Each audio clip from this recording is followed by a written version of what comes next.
पावसाच्या सुरवातीकूच चिखले मोटारीचेर झाड पडून एक जाणटेली गेली. आनीक अरिश्ट नाका म्हूण मामलेदारान रस्ते कुशीकची झाडां मारूंक सुरवात केल्या.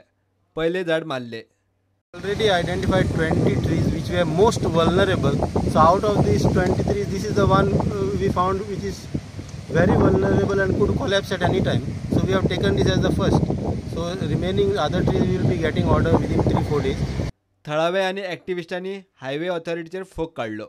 आनी जेन्ना मनीस मोत्ता तेन्नाच इन्स्पेक्शन करप. आयज पळय हायवे ऑथॉरिटी पळय ही रस्तो बांदता. First of all in violation बांदता. ही ड्रेनेज आसा, ड्रेनेज पुरून उडयल्या. CRZ वायलेशन आसा. ही एरिया इको सेन्सिटीव आसा. आतां हे तो व्हडलो झाड जो आसा तेजे वयल्यान हाय टेन्शन वायर आसा. तो झाड आयज पडलो जाल्यार आयज कितले लोकूच मरतले. पूण हे आमी मागता मामलादाराक एक्शन घेवचें म्हणून हेंचे बिश्टे सोडूंक उपरना. आयज तर बायल मेली म्हणून कितें एक्शन जालें म्हूण तोरी लॉस ना तुमकां. प्रुडंटा खातीर विक्रम नायक.